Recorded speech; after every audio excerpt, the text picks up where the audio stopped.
छठा अध्याय। अब हमारे पास एक अनिश्चित समयावधि है। यीशु उस समय यरूशलेम में था जब वह इन बातों को कह रहा था, और इन बातों का कारण था वह अंधा आदमी या फिर वह रोगी मनुष्य जो बेत हसदा के कुंड पर चंगा किया गया था। और इसी बात पर मतभेद की स्थिति बन गई थी, और इस छोटी सी बात के लिए यूहन्ना को पूरा एक अध्याय लिखना पड़ा। परंतु इससे हमको एक लाभ अवश्य हुआ कि हमें यीशु मसीह के अंदर झांकने का अवसर मिल गया कि वह किस प्रकार अपने कार्यों को पिता के साथ तालमेल बैठाकर करता था। वास्तव में वो वहां पिता का कार्य ही कर रहा था। उसके काम ही उसके गवाह थे, और पुराना नियम के वचन गवाही देते थे कि वह कौन है। वह मसीह है, जीवते परमेश्वर का पुत्र। अब पहली आयत में लिखा है, अब इन बातों के बाद एक अनिश्चितकालीन समयावधि। हम नहीं जानते कि यह सब कितने समय बाद हुआ, परंतु अब यूहन्ना हमें वापस गलील के समुद्र के पास तक ले चलता है। उसने यरूशलेम छोड़ दिया, और वहां क्या घटनाएं घटित हुई यह हमें नहीं मालूम, परंतु अब हम वापस गलील के इलाके में गए। यीशु गलील की झील अर्थात तिबरियस की झील, जिसे गिन्नेसरत भी कहते थे, के पार गया, और एक बड़ी भीड़ उसके पीछे हो ली, क्योंकि जो आश्चर्य कर्म वह बीमारों पर दिखाता था वे उनको देखते थे। और इस प्रकार अपने आश्चर्य कर्मों के द्वारा एक बड़ी भीड़ यीशु के प्रति आकर्षित हो रही थी। विभिन्न कारणों से लोग यीशु के पास आते हैं। कुछ कारण तो उचित है और कुछ उतने उचित नहीं थे, परंतु यीशु में एक ओजस्वी शक्ति है जो लोगों को बरबस अपनी तरफ खींचती है। उसके पास वो शक्ति सदा से रही है। मुझे यह बात बड़ी मजेदार लगती है, किस प्रकार यीशु का यह प्रभाव समाज के हर वर्ग पर देखा जा सकता है। यह भी मजेदार बात है कि यीशु का यह आकर्षण न केवल समाज के हर वर्ग के ऊपर, वरन संसार के हर समाज पर एक सा है, हर आयु वर्ग पर। और देखो, बच्चे भी उससे कितने प्रभावित हैं। वास्तव में इससे अद्भुत और क्या होगा कि एक बच्चा भी उसके प्रति आकर्षित हो। हम जो अब अपने विचारों में परिपक्व हो गए हैं और उसकी बातों को समझकर उसकी ओर खींचते हैं, परंतु बच्चे जो सरल हृदय के होते हैं वे भी हमसे ज्यादा उसकी ओर आकर्षित होते हैं। यह उसकी विशेषता है कि मनुष्य उसकी ओर खींचते हैं, यद्यपि कारण विभिन्न विभिन्न हैं। यहाँ जो भीड़ उसके पीछे उमड़ रही थी वह उसके आश्चर्य में कर्मों के कारण थी जो वह बीमार लोगों के साथ कर रहा था। आगे लिखा है, तब यीशु पहाड़ पर चढ़कर अपने चेलों के साथ वहां बैठ गया। यहूदियों के फसह का पर्व निकट था। जब यीशु ने अपनी आंखें उठाकर एक बड़ी भीड़ को अपने पास आते देखा तो फिलिप्पुस से कहा, हम इनके भोजन के लिए कहां से रोटी मोल लाएं। उसने ये बातें उसे परखने के लिए कही, क्योंकि वह आप जानता था कि वह क्या करेगा। फिलिप्पुस ने उसको उत्तर दिया, 200 दिनार की रोटी भी उनके लिए पूरी न होंगी कि उनमें से हरेक को थोड़ी थोड़ी मिल जाए। अतः हम कहां से रोटी खरीदने जा रहे हैं? अरे मैं नहीं जानता। ओह, 200 दिनार की। 1 दिनार का अर्थ था एक मजदूर की 1 दिन की मजदूरी। यदि हमारे पास 200 दिनार मूल्य की भी रोटी होती तो भी शायद पूरी न पड़े कि हर एक को थोड़ी थोड़ी ही मिल जाती। आगे लिखा है, उसके चेलों में से शिमोन पतरस के भाई अंद्रियास ने उससे कहा, यहाँ एक लड़का है जिसके पास जौ की 5 रोटी और 2 मछलियां हैं, परंतु इतने लोगों के लिए वे क्या हैं? और इसलिए यीशु ने कहा, लोगों को बैठा दो। और उस स्थान में काफी घास थी। फसह के पर्व का समय गलील में बसंत ऋतु का भी समय है, अति सुंदर और भव्य। बसंत ऋतु में गलील की रौनक अतुलनीय होती है। घास से हरे भरे मैदान जिनमें लाल, सफेद और जामुनी रंग के फूल खिले रहते हैं, और उनके साथ ही जंगली फूलों की शोभा तो ऐसे लगती है मानो धरती पर स्वर्ग उतर आया हो। और फिर फसह का पर्व गलील की खुशियों को दूना कर देता है।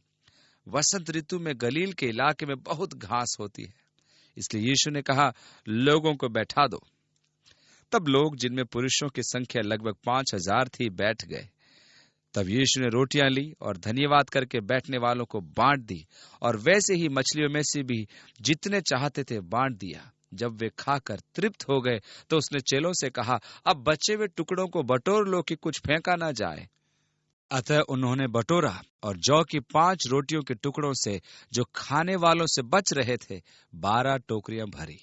तब जो आश्चर्य कर्म उसने कर दिखाया उसे वे लोग देखकर कहने लगे, वो भविष्यद्वक्ता जो जगत में आने वाला था निश्चय यही है। वो मूसा की उस भविष्यवाणी के संदर्भ में था जहां उसने कहा, मेरे समान एक और भविष्यद्वक्ता तुम्हारे मध्य आएगा और तुम उसके पीछे चलोगे। और वे उसी समय से मूसा के समान एक भविष्यद्वक्ता की बाट जो रहे थे। और जब उन्होंने इस आश्चर्य कर्म को देखा तो उन्होंने कहा, निश्चय ही यह वही एक है जिसके विषय में मूसा कह रहा था, वो भविष्यद्वक्ता जो आने वाला था। और उन्होंने पहचान लिया कि यीशु ही वो मसीह था जिसके विषय में प्रतिज्ञा की गई थी। अब उनका इरादा उसको सार्वजनिक रूप से प्रकट करने का था। वे चाहते थे कि उस पर दबाव डाला जाए कि वो उनका राजा बन जाए और अपना राज्य स्थापित करे, परंतु यह परमेश्वर की योजना के अंतर्गत नहीं था। और यीशु ने लोगों की योजनाओं का भाग बनने की अपेक्षा वहां से चुपचाप अकेले ही पहाड़ों में चले जाने को अधिक बेहतर समझा। उसने उनको मौका ही नहीं दिया कि वे अभी से उसे अपना राजा घोषित करते। परमेश्वर ने अपने राजा को देश के सम्मुख प्रस्तुत करने के लिए एक विशेष दिन निर्धारित कर रखा था, और उस विशेष दिन हम लोग आजकल खजूर का इतवार कहते हैं, क्योंकि वह उसके क्रूस पर चढ़ाए जाने से पहले का अंतिम रविवार था। और वह दिन और समय वही था जिसे परमेश्वर ने तैयार किया था और जिसके विषय में भविष्यवाणी की थी कि उचित समय पर प्रतिज्ञा के अनुसार मुक्तिदाता का आगमन होगा। और उस दिन का निर्धारण यीशु ने अति सावधानी से किया। उसने अपने चेलों को शहर भेजा कि उसके लिए गधी का बच्चा लेकर आएं, ताकि वह उस पर बैठकर यरूशलेम में प्रवेश करे, और इस प्रकार जकरिया की भविष्यवाणी पूरी हो। उस दिन उसने अपने चेलों को अनुमति दी कि वे विजय का भजन 118 गाएं। होसन्ना होसन्ना, धन्य है वे जो परमेश्वर के नाम से आता है, परम प्रधान परमेश्वर की महिमा हो। और उसने उन्हें भजन के शब्दों को चिल्लाने की अनुमति दी। सच्चाई तो यह है कि जब फरीसियों ने चेलों के चिल्लाने पर आपत्ति उठाई तो यीशु ने कहा, यदि इस समय वे चुप रहेंगे तो ये पत्थर चिल्ला उठेंगे। यह वह दिन था कि वह यरूशलेम को देखकर रोया और कहा, क्या ही भला होता कि तू ही इसी दिन में कुशल की बातें जानता, परंतु अब वे तेरी आंखों से छिप गई हैं। इस प्रकार लोगों ने एक असफल प्रयास किया कि उसको राजा के रूप में स्थापित करें। यह जन आंदोलन था। यीशु ने उसे नकार दिया क्योंकि वह मनुष्यों की नहीं अपितु परमेश्वर की इच्छा अनुसार चल रहा था। ओह, परमेश्वर हमें सिखाइए कि हम अपनी नहीं बल्कि अपनी इच्छानुसार कार्य नहीं, आपकी इच्छानुसार कार्य करें। ऐसा प्रतीत होता है कि हमारी यह हमेशा से इच्छा रही है कि उचित समय के आने के पूर्व ही हम प्रत्येक कार्य करें। ऐसा लगता है कि परमेश्वर कभी उतनी तेजी से कार्य नहीं करता जितने कि हम उससे अपेक्षा करते हैं। हम परमेश्वर की योजनाओं को यथाशीघ्र पूर्ण होते हुए देखना चाहते हैं। यदि मेरी ही इच्छा अनुसार सब हुआ होता तो शायद यीशु कुछ वर्ष पहले ही आ गया होता, परंतु यदि ऐसा हुआ होता तो आप में कुछ लोग अवश्य ही कठिनाई में पड़ गए होते। इसलिए आपको धन्यवादित होना चाहिए कि परमेश्वर संचालन कर रहा है, मैं नहीं। 15वीं आयत से आगे लिखा है, यीशु ये जानकर कि वे मुझे राजा बनाने के लिए पकड़ना चाहते हैं, फिर पहाड़ पर अकेला चला गया। जब संध्या हुई तो उसके चेले झील के किनारे गए और नाव पर चढ़कर झील के पार कफरनहूम को जाने लगे। उस समय अंधेरा हो गया था और यीशु अभी तक उनके पास नहीं आया था। आंधी के कारण झील में लहरें उठने लगी। जब वे खेते खेते 3-4 मील के लगभग निकल गए तो उन्होंने यीशु को झील पर चलते और नाव के निकट आते देखा और डर गए। परंतु उसने उनसे कहा, मैं हूं, डरो नहीं। अतः वे उस नाव पर चढ़ा लेने के लिए तैयार हुए और तुरंत वह नाव उस स्थान पर जहां पहुंची जहां वे जा रहे थे, और वे कफरनहूम के तट पर जा लगे। आगे लिखा है, दूसरे दिन उस भीड़ ने जो झील के पार खड़ी थी ये देखा कि यहाँ एक को छोड़ और कोई नाव न थी, और यीशु अपने चेलों के साथ उस नाव पर नहीं चढ़ा था, परंतु केवल उसके चेले ही गए थे। तब अन्य नावें तिबरियास से उस जगह के निकट आई जहां उन्होंने प्रभु के धन्यवाद करने के बाद रोटी खाई थी। इसलिए जब भीड़ ने देखा कि यीशु यहाँ नहीं है और न ही उसके चेले, तो वे भी नाव पर चढ़ के यीशु को ढूंढते हुए कफरनहूम पहुंचे। झील के पार जब वे उससे मिले तो कहा, हे रब्बी, तू यहाँ कब आया? और यीशु ने उन्हें उत्तर दिया, मैं तुमसे सच सच कहता हूँ। अब उसने उन्हें नहीं बताया कि वो वहां कैसे पहुंचा। उसने केवल इतना कहा, मैं तुमसे सच सच कहता हूं, तुम मुझे इसलिए नहीं ढूंढते हो कि तुमने आश्चर्य कर्म देखे, परंतु इसलिए कि तुम रोटियां खाकर तृप्त हुए। तुम मुझे गलत कारणों और गलत इरादों के कारण से ढूंढते हो।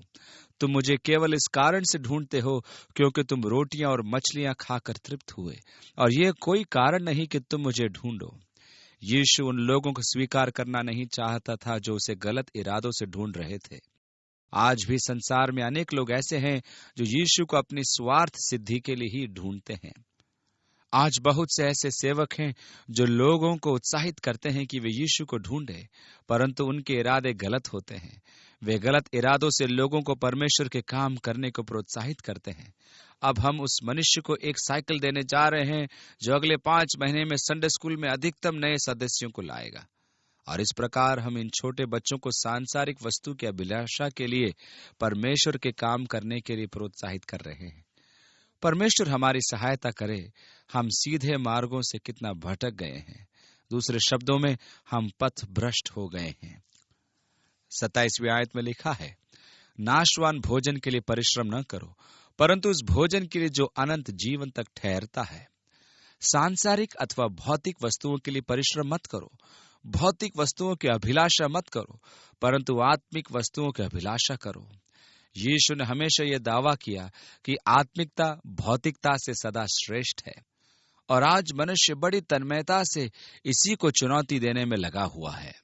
और कभी कभी हम अपने मन मस्तिष्क में इसको चुनौती देते हैं। क्या वास्तव में आत्मिक जीवन भौतिक जीवन से श्रेष्ठ है? और शैतान हमें लगातार संसार की चकाचौंध दिखा दिखाकर हमें भरमाता है और कहता है, देखो क्या तुम ये लेना चाहोगे? और प्रभु लगातार कहता है, नाशवान भोजन के लिए परिश्रम न करो, परंतु उस भोजन के लिए जो अनंत जीवन तक ठहरता है। आत्मिक चीजों के लिए जो अनंत काल के जीवन का मार्ग प्रशस्त करती है, जो मनुष्य का पुत्र देगा, जिससे मनुष्य का पुत्र तुम्हें देगा, क्योंकि पिता अर्थात परमेश्वर ने उसी पर छाप लगाई है। उन्होंने उससे कहा, परमेश्वर के कार्य करने के लिए हम क्या करें? यही वो प्रश्न है जिसे लोग प्राय पूछते हैं जब वे आत्मिक कार्यों के प्रति जागरूक होते हैं। परंतु परमेश्वर के कार्य करने के लिए मैं क्या कर सकता हूँ? मेरे अच्छे गुरु, मुझे क्या करना चाहिए? मैं सदा कुछ ऐसे कार्यों की तलाश में रहता हूँ ताकि मैं परमेश्वर का कार्य कर सकूं। यीशु ने जवाब दिया, परमेश्वर का कार्य यह है कि तुम उस पर जिसे उसने भेजा है विश्वास करो। क्या यह अच्छा नहीं है? आप ऐसा कौन सा काम कर सकते हैं जो परमेश्वर को भाए? आप केवल एक ही काम कर सकते हैं कि यीशु पर विश्वास करें। यही परमेश्वर को भी प्रिय है। परमेश्वर का यही काम है कि आप उस पर विश्वास करें जिसे उसने भेजा है। 30वीं आयत के आगे लिखा है, तब उन्होंने उससे कहा, फिर तू कौन सा चिन्ह दिखाता है कि हम उसे देखकर तेरा विश्वास करें? तू कौन सा काम दिखाता है? हमारे बाप दादाओं ने जंगल में मन्ना खाया, जैसा लिखा है, उसने उन्हें खाने के लिए स्वर्ग से रोटी दी। तब यीशु ने उनसे कहा, मैं तुमसे सच सच कहता हूं कि मूसा ने तुम्हें वह रोटी स्वर्ग से न दी, परंतु मेरा पिता तुम्हें सच्ची रोटी स्वर्ग से देता है। मूसा ने तुम्हें मन्ना नहीं दिया, मेरे पिता ने भेजा था। मेरा पिता तुम्हें सच्ची रोटी स्वर्ग से देता है। तुम्हारे बाप दादों ने वो मन्ना खाया और मर गए। 33वीं आयत में लिखा है, क्योंकि परमेश्वर की रोटी वही है जो स्वर्ग से उतरकर जगत को जीवन देती है। यह परमेश्वर की रोटी है। यीशु ने उनसे कहा, जीवन की रोटी मैं हूं। जो मेरे पास आता है वो कभी भूखा न होगा, और जो मुझ पर विश्वास करता है वो कभी प्यासा न होगा। इन लोगों ने एक दिन पहले ही भरपेट भोजन खाया था, परंतु वे फिर भूखे हो गए थे क्योंकि उन्होंने सांसारिक भोजन खाया था। और यद्यपि आज आप भरपेट भोजन कर सकते हैं, और मैंने भी आज स्वादिष्ट रोटी विभिन्न प्रकार की मजेदार चटनी और सलाद के साथ खाई और मेरा पेट बिल्कुल भर गया है, और मुझे लगा कि अब मैं एक टुकड़ा भी और न खाऊंगा, लेकिन थोड़ी ही देर में मुझे भूख फिर से लगने लगती है। मैं अपने धोबियों से बड़ा परेशान हूं, क्योंकि वे जब भी मेरा कोट साफ करते हैं तो वो सिकुड़ जाता है। इस पॉलिस्टर की एक समस्या है, यह सिकुड़ जाता है। और यद्यपि बड़ी कठिनाई से और कराहते हुए मैंने अपने आप को भोजन की मेज से अलग किया और ये कहते हुए अपने पैरों पर खड़ा हुआ कि अब तो ऐसा लगता है कि जब तक जीवित रहूंगा भोजन की आवश्यकता नहीं होगी। अभी हमारी बस शहर की ओर कुछ दूर ही गई होगी कि किसी ने कहा, क्या हम आइसक्रीम खाने के लिए कुछ देर ठहर नहीं सकते? सुंदर विचार, हम फिर भूखे, आइसक्रीम खाने की चाहत। परंतु यीशु ने कहा, मैं स्वर्ग से उतरी हुई परमेश्वर की रोटी हूं। यदि तुम मुझ में से खाओगे, तुम फिर कभी भूखे न होगे, और यदि तुम मुझ पर विश्वास करो तो कभी प्यासे न होगे।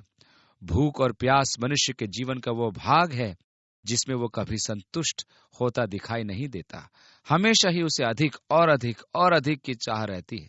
और यद्यपि मनुष्य जीवन भी सांसारिक खुशियों, उत्सुकताओं और अभिलाषाओं के पीछे भागता रहता है, एक बात जो इन सब बातों में लागू होती है कि इनमें से कोई भी चीज स्थायी नहीं है। अधिक समय नहीं बीतता कि आप फिर प्यासे हो जाते हैं। परंतु यीशु ने कहा, मैं स्वर्ग की रोटी हूं जिसे परमेश्वर ने भेजा। यदि तुम मुझ में से खाओगे तो फिर भूखे न होगे, और यदि तुम मुझ में विश्वास करो तो कभी प्यासे न होगे। कितना शुभ और भव्य समाचार। 36वीं आयत में लिखा है, परंतु मैंने तुमसे कहा था कि तुमने मुझे देख भी लिया है तो अभी विश्वास नहीं करते। जो कुछ पिता मुझे देता है वह सब मेरे पास आएगा, और जो कोई मेरे पास आएगा उसे मैं कभी न निकालूंगा। हमारी कंपकपाती और हिचकिचाती आत्माओं के लिए कितने सुखद वचन यीशु ने कहे। क्योंकि तुम देखते हो कि शैतान मुझसे क्या कहता है, देखो परमेश्वर के समीप जाने में कोई सार नहीं है, उसका तुमसे कोई लेना देना नहीं है। तुम एक असफल व्यक्ति हो, तुम्हारा जीवन गड़बड़ है, परमेश्वर तुम्हारे साथ कुछ लेना देना नहीं रखना चाहता। तुम्हारा उसके पास जाने का कोई अर्थ नहीं है, क्योंकि कोई उपाय नहीं है कि वह तुम्हारे लिए कोई द्वार खोले। और इस प्रकार शैतान मेरे हृदय में अविश्वास को उत्पन्न करता। और यदि मुझे विश्वास हो जाए कि वो मुझे ग्रहण नहीं करेगा, तो वो मुझे ग्रहण नहीं करेगा, क्योंकि मैं उसके पास जाऊंगा ही नहीं। परंतु यीशु ने कहा, जो कोई भी मेरे पास आता है, मैं उसे किसी भी रीति से नहीं निकालूंगा। जो कुछ पिता ने मुझे दिया है वो मेरा है, और वे मेरे पास आएंगे, और जो कोई मेरे पास आएगा मैं उसे किसी भी रीति से नहीं निकालूंगा। आपकी कष्टमयी आत्मा के लिए कितने उत्साहवर्धक व महिमापूर्ण वचन है। आज की रात्रि आपके लिए शांतिदायक हो।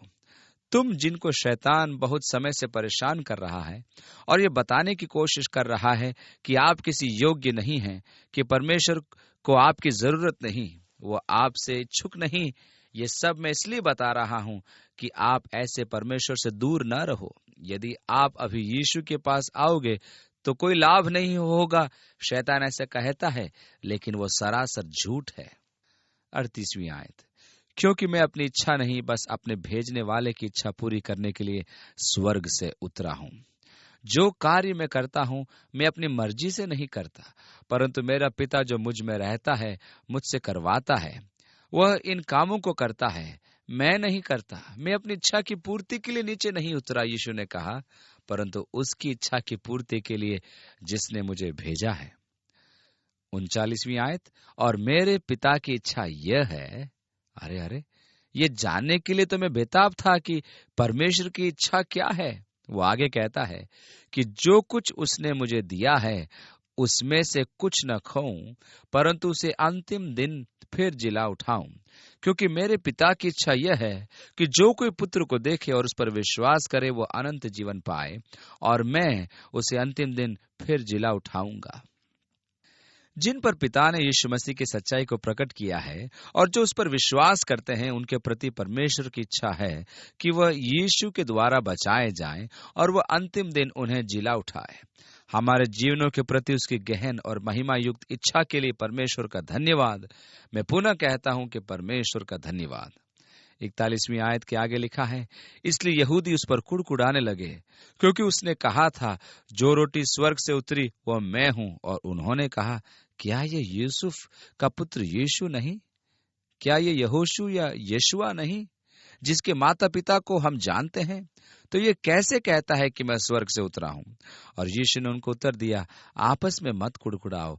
कोई मेरे पास नहीं आ सकता जब तक पिता जिसने मुझे भेजा है उसे खींच न ले, और मैं उसे अंतिम दिन फिर जिला उठाऊंगा। यीशु के द्वारा दिया गया ये व्यक्तित्व बेहद मजेदार है और इस पर हमें ध्यान देना चाहिए। कोई मनुष्य यीशु के पास नहीं आ सकता जब तक उसे पिता न खींचे। अब इसके द्वारा मैं अपनी गवाही और दबाव से मुक्त हो जाता हूं। क्योंकि प्राय जब मैं किसी व्यक्ति के समक्ष गवाही देता हूं तो हताश हो जाता हूं कि मैं उसके सम्मुख यीशु की सच्चाई को रख सकता हूं, लेकिन उनकी प्रतिक्रिया को देखकर मैं सोचता हूं कि जो गवाही मैंने रखी उसे तो एक बच्चा भी समझ सकता था, परंतु अफसोस कि उन्होंने ग्रहण नहीं किया। उसका उनके ऊपर किसी भी तरह का कोई प्रभाव नहीं पड़ा। मैंने हर प्रकार से बहस करके, उन्हें निरुत्तर करके, प्रभाव डालकर आजमा लिया, लेकिन वही ढाक के 3 पात। सच ही कहा है कि कोई अपने आप से नहीं आ सकता जब तक कि पिता उसे न खींचे। आप कहते हैं, ठीक है, मैं नहीं जानता कि ये उचित है अथवा नहीं। अच्छा, तो क्या पिता ने तुम्हें खींचा? हाँ।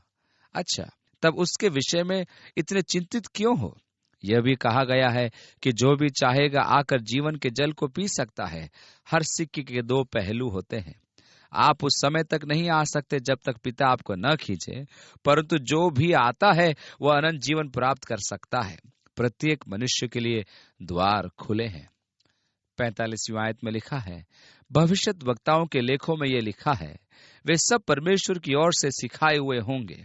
जिस किसी ने पिता से सुना और सीखा है वह मेरे पास आता है। पिता ने हमें सिखाया है, उसने उसे हमारे हृदयों पर लिख दिया। 46वीं आयत, यह नहीं कि किसी ने पिता को देखा है, परंतु जो परमेश्वर की ओर से है केवल उसी ने पिता को देखा है। मैं तुमसे सच सच कहता हूं कि जो कोई मुझ पर विश्वास करता है अनंत जीवन उसी का है। यीशु द्वारा स्वयं के प्रति किए दावों पर ध्यान दीजिए। अपने विषय में गवाही देते हुए, मौलिक दावे प्रस्तुत करते हुए, जीवन की रोटी मैं हूं, उसने कहा। वह ये कैसे कह सकता है कि वह स्वर्ग से उतरा है? वह यूसुफ का बेटा है। यीशु ने कहा, जीवन की रोटी मैं हूं। तुम्हारे बाप दादों ने जंगल में मन्ना खाया और मर गए। ये वह रोटी है जो स्वर्ग से उतरी है, ताकि मनुष्य उसमें से खाए और न मरे। कोई भूख नहीं, कोई प्यास नहीं, कोई मृत्यु नहीं, क्योंकि जीवन की रोटी जो स्वर्ग से उतरी मैं हूं। यदि कोई इस रोटी में से खाए तो सर्वदा जीवित रहेगा, और जो रोटी मैं जगत के जीवन के लिए दूंगा वो मेरा मांस है। उसने रोटी ली और उसको तोड़ी और कहा, लो खाओ, ये मेरी देह है जो तुम्हारे लिए तोड़ी जाती है, और ये रोटी मेरा मांस है जिसे मैं जगत के जीवन के लिए दूंगा। आगे लिखा है, इस पर यहूदी यह कहकर आपस में झगड़ने लगे, ये मनुष्य कैसे हमें अपना मांस खाने को दे सकता है? तब यीशु ने उनसे कहा, क्या आप लोगों को यह सुनकर कुछ समस्या हो रही है?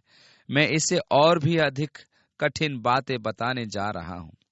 मैं तुमसे सच सच कहता हूं कि जब तक तुम मनुष्य के पुत्र का मांस न खाओ और उसका लहू न पियो, तुम में जीवन नहीं। तुम मृत हो, तुम अपने गुनाहों और पापों में मृत हो, तुम्हारे अंदर जीवन नहीं है। आगे यीशु कहता है, जो मेरा मांस खाता है और लहू पीता है अनंत जीवन उसी का है, और मैं उसे अंतिम दिन फिर जिला उठाऊंगा, क्योंकि मेरा मांस वास्तव में खाने की वस्तु है और मेरा लहू वास्तव में पीने की वस्तु है। और यीशु ने प्याला लिया और उसने कहा, लो पियो, ये नई वाचा का मेरा रक्त है जो पापों की क्षमा के लिए बहाया जाता है।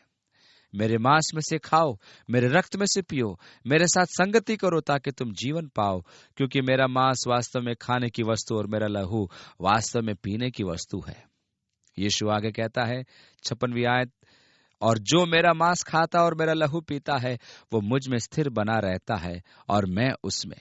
जैसे जीवित पिता ने मुझे भेजा है और मैं पिता के कारण जीवित हूं, वैसा ही वह भी जो मुझे खाएगा मेरे कारण जीवित रहेगा। जो रोटी स्वर्ग से उतरी यही है, उस रोटी के समान नहीं जिसे बाप दादों ने खाया और मर गए। जो कोई ये रोटी खाएगा वह सर्वदा जीवित रहेगा। ये बातें उसने कफरनहूम के एक आराधनालय में उपदेश देते समय कही। और तुम जो कफरनहूम के आराधनालय में रह चुके हो, इन सब बातों को एक प्रकार से अपने मन में रखो कि वह कफरनहूम के आराधनालय में था और इन बातों की उन्हें शिक्षा दे रहा था। 60 आयत से आगे, उसके चेलों में से बहुतों ने ये सुनकर कहा, ये कठोर बातें हैं, इन्हें कौन सुन सकता है? यीशु ने अपने मन में ये जानकर कि मेरे चेले आपस में इस बात पर कुड़कुड़ाते हैं, उनसे पूछा, क्या इस बात से तुम्हें ठोकर लगती है? यदि तुम मनुष्य के पुत्र को जहां वह पहले था वहां ऊपर जाते देखोगे तो क्या होगा? यदि अभी ही तुम उसके राज्य को स्थापित होते देखोगे तो क्या होगा? यदि तुम मुझे ऊपर उसी जगह जाते देखोगे जहां मैं पहले था, तो क्या होगा? आगे यीशु कहता है, आत्मा तो जीवनदायक है, शरीर से कुछ लाभ नहीं। परमेश्वर का वचन जीवता और सामर्थी है, किसी भी दोधारी तलवार से अधिक चोखा। परमेश्वर का वचन आत्मिक अथवा आत्मा है और परमेश्वर का वचन जीवन है। परंतु तुम में से कुछ ऐसे हैं जो विश्वास नहीं करते, क्योंकि यीशु पहले से ही जानता था कि जो विश्वास नहीं करते वे कौन हैं और कौन मुझे पकड़वाएगा। और उसने कहा, इसलिए मैंने तुमसे कहा था कि जब तक किसी को पिता की ओर से यह वरदान न दिया जाए, तब तक वो मेरे पास नहीं आ सकता। पुनः यह घोषणा करते हुए, देखो मेरे पास आने के लिए तुम्हारे पास एक ही उपाय है कि पिता तुम्हें खींचे। तुम नहीं आ सकते जब तक पिता तुम्हें न खींचे।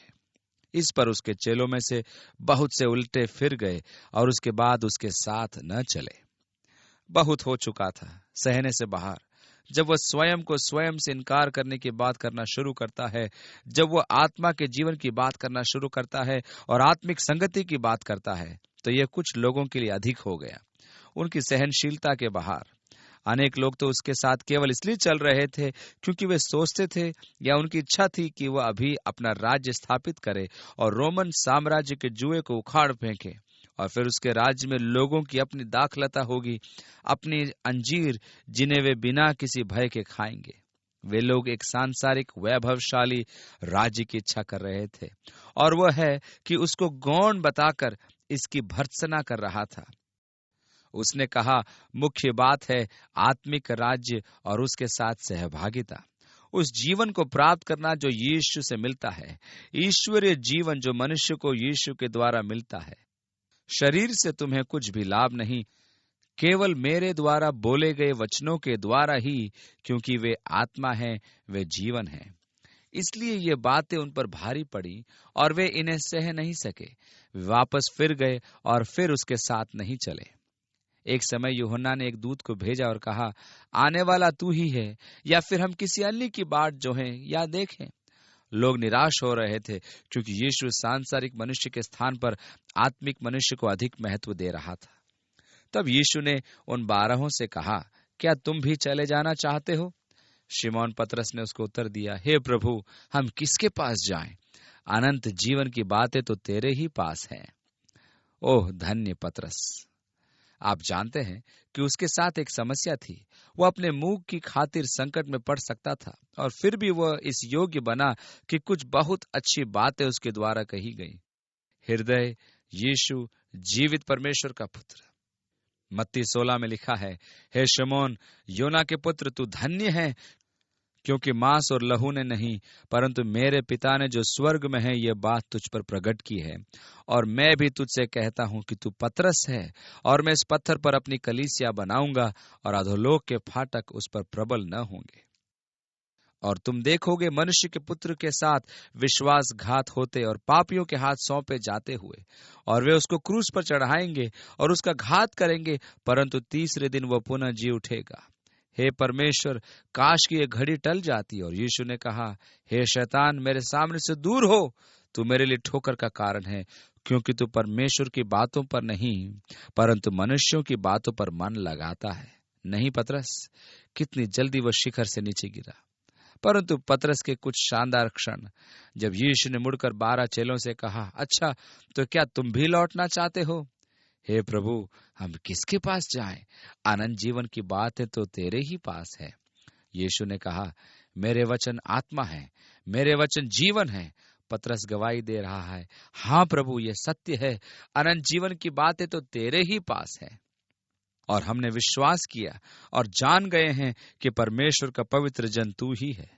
यीशु ने उन्हें उत्तर दिया, क्या मैंने तुम 12 को नहीं चुना?